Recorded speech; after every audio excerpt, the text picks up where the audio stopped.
Un jour de 2005, à Hamilton, Ohio, le pharmacien d'une pharmacie locale contacte les autorités. Il affirme que plusieurs jeunes hommes, tous âgés dans la vingtaine, viennent le voir de plus en plus souvent avec des prescriptions pour recevoir des médicaments contre la douleur.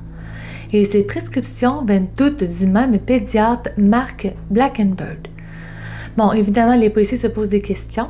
Pourquoi ce pédiatre prescrit-il des médicaments comme ça à plusieurs jeunes adultes? L'un de ces adultes, par exemple, s'appelle Tim. Il est marié et il est père d'un petit garçon. Il est suivi par Mark Blackenberg depuis qu'il est tout petit et il est l'un de ceux, sinon celui, qui demande le plus de médicaments. Les policiers vont donc le convoquer au poste comme ça pour le questionner et ce qu'il va faire comme confession va amener les policiers beaucoup plus loin que ce qu'ils pensaient être qu'un simple trafic de médicaments.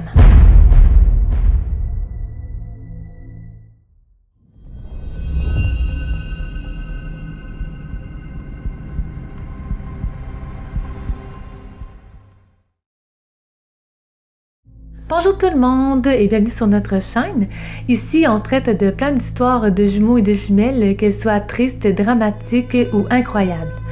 N'oubliez pas de liker la vidéo et de vous abonner si ce n'est pas déjà fait. Retournons maintenant à notre histoire. Alors qu'il est dans le bureau avec un policier, Tim confirme qu'il est bel et bien suivi depuis qu'il est enfant par les médecins Scott et Mark Blackenberg, donc aucun problème jusque-là. Les deux jumeaux sont très connus et respectés dans la région. Mais lorsque le policier lui demande si son fils à lui est suivi par ses docteurs, Tim lance un nom fort, instantané, presque agressif. Se rendant compte que quelque chose est bizarre dans cette réaction, le policier lui demande pourquoi. Tim se lève alors d'un bond, fait les 100 pas dans le bureau et finit par se pencher au-dessus de la poubelle pour vomir. Avec ce comportement, il ne voit vraiment plus l'utilité de cacher la vérité au policier et il passe aux aveux. Et ce qu'il décrit dépasse l'entendement. Il explique que sous couvert d'examens médicaux, comme par exemple des contrôles de hernie, prétendument de routine, Mark Blackenberg pratiquait des attouchements sexuels sur lui.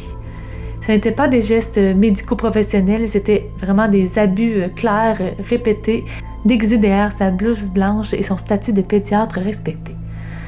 Tim va encore plus loin. Il révèle aux enquêteurs qu'après les attouchements, Mark Blackenberg lui aurait fait aussi des. La première fois que ça s'est produit, c'était après qu'il se soit blessé à la jambe en jouant au baseball. Le pédiatre aurait alors dit à sa mère de l'emmener à la clinique après la partie pour qu'il puisse examiner la blessure. Et la maman l'aurait fait en attendant sagement dans la salle d'attente. Et elle était très loin d'ailleurs de se douter de ce qui se passait à l'intérieur. Tim affirme qu'à la sortie de l'examen, il n'était vraiment plus le même. Ses notes à l'école ont commencé à chuter, son attitude avait changé. Et pour acheter son silence et aussi le silence des autres victimes, le docteur lui offrait de l'argent, parfois jusqu'à 200 $, des cadeaux et souvent même des drogues pour qu'il deal mieux avec ce qu'il vivait et aussi pour le garder sous son contrôle. Et c'était une roue sans fin du pour des pilules ou pour de l'argent. Tim estime avoir reçu, écoutez bien, autour de 100 000 $ de Mark Blackenberg au fil des années. Les détails qu'il donne aux policiers sont vraiment glaçants, mais ce sont aussi des éléments clés pour les enquêteurs qui se rendent compte que cette affaire est bien plus grande que ce qu'ils imaginaient. Le témoignage de Tim ouvre alors la porte à une véritable enquête criminelle.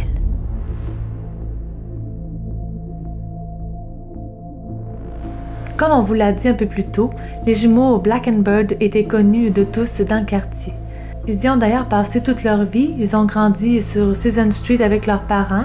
Leur père était boucher et leur mère était femme au foyer. Donc vraiment tout ce qu'il y a de plus ordinaire. Mark et Scott étaient bons à l'école, surtout en sciences, à ce qu'il paraît.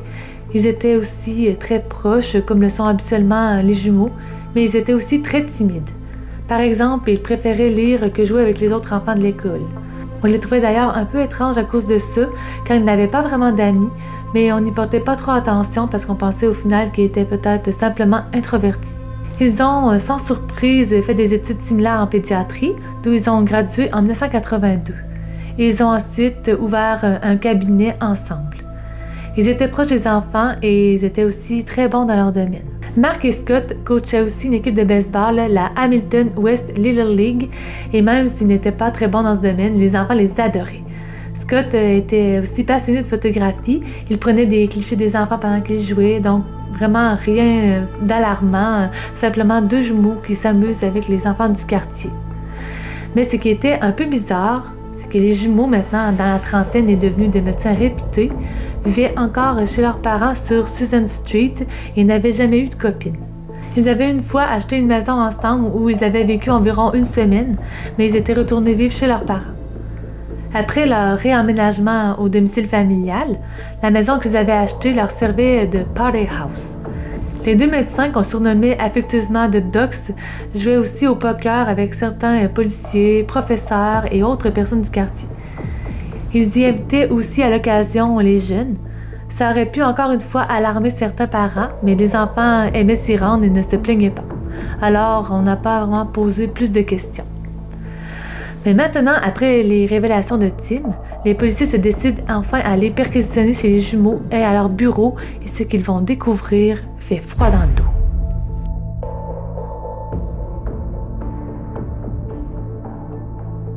En effectuant leur perquisition, les policiers découvrent un très large éventail d'équipements d'appareils photo et des milliers de clichés d'enfants.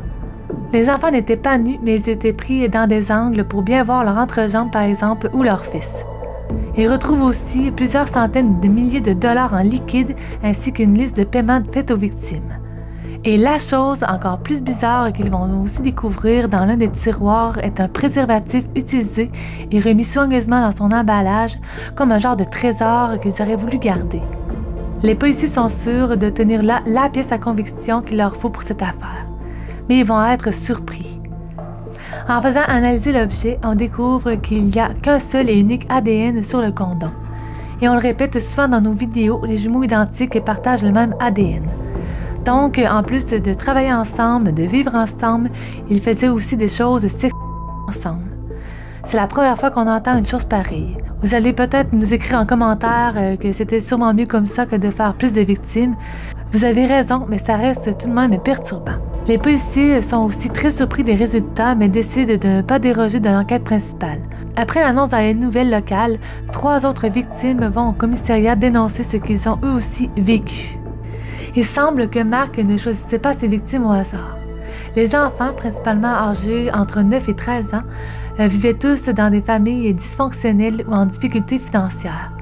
Ils répétaient toujours le même schéma qu'avec Tim. Ils commençaient par pratiquer des examens soi-disant de routine, mais qui, en réalité, servaient de prétexte à des attouchements sexuels. Et si l'enfant ne protestait pas, Mark lui faisait une fellation. Il donnait ensuite tout de suite de l'argent, des cadeaux et des pilules. Une fois que ses enfants devenaient accros à la drogue, ils revenaient pour plus et devaient faire ce que Mark leur demandait pour l'avoir. Le nom de Scott sort aussi lors des révélations d'une autre victime, Doug DeLong. Doug jouait aussi au baseball dans la ligue coachée par les jumeaux. Il se souvient qu'il passait beaucoup de temps dans la party house et qu'il a été, je cite, tripoté par les deux frères. Mais contrairement à son jumeau, Scott ne prescrivait pas de médicaments. Il donnait tout simplement l'argent pour s'en procurer. Doug affirme cependant que Scott lui a une fois administré une dose de morphine dans le pied car il n'arrivait pas à trouver sa veine. Avec toutes ces preuves et ces témoignages, les jumeaux sont arrêtés en avril 2009. Le procès des jumeaux Blackenbird s'ouvre en octobre 2009 dans une atmosphère lourde de tension. C'est un procès très attendu à la fois par les victimes, leurs familles, mais aussi par toute la communauté de Hamilton, Ohio. Après des années d'impunité, les frères Mark et Scott Blackenbird, autrefois des médecins respectés, se retrouvent enfin face à la justice. Dans le tribunal, les deux frères sont assis côte à côte, menottés, vêtus de leur combinaison orange. Le procureur ouvre le procès avec un discours accablant. Les preuves que nous avons rassemblées montrent un schéma de manipulation, de corruption et d'abus s'étalant sur plusieurs années. Ce n'est pas un dérapage isolé, c'est un système construit par ces deux hommes pour exploiter des enfants. Leurs avocats essayent de discréditer les témoins prétextant qu'ils sont motivés par l'argent ou des règlements de compte personnels. Mais face aux preuves matérielles retrouvées, leur stratégie s'effondre rapidement. Après plusieurs semaines de procès, Mark Blackenbird est reconnu coupable de 21 chefs d'accusation. Il est condamné à 14 ans de prison auxquels s'ajoutent des peines supplémentaires pour possession de matériel public et corruption de témoins. Donc, au total, il doit passer entre 21 et 27 ans derrière les barreaux. En novembre 2009, son frère Scott Blankenburg choisit de plaider coupable avant d'être jugé. En échange de son aveu de culpabilité, il reçoit une peine réduite, 13 ans de prison. Il devrait être sorti depuis 2022, mais nous n'avons pas trouvé d'informations le confirmant. Pour la petite ville d'Hamilton, Ohio, le choc reste profond. Cette histoire donne alors tout son sens aux expressions « méfiez-vous des apparences » et « l'habit ne fait pas le moine ». Ce sont les visages du respect et de la confiance qui se sont révélés être des prédateurs. Le procès des frères Blankenburg marque la fin d'un long cauchemar pour leurs victimes, mais il soulève aussi des questions troublantes. Comment ces deux médecins ont-ils pu agir si longtemps sans être inquiétés? Si le pharmacien de cette pharmacie locale n'avait pas communiqué avec les autorités, les crimes des jumeaux seraient-ils passés inaperçus et surtout impunis? Et si Marc avait procédé comme son frère en versant seulement des sommes d'argent liquide, aurait-on un jour découvert leur stratagème? Bref, écrivez-nous ce que vous avez pensé de cette folle histoire en commentaire. Et sur ce, bien portez-vous bien et on se voit dans une prochaine vidéo. Bye!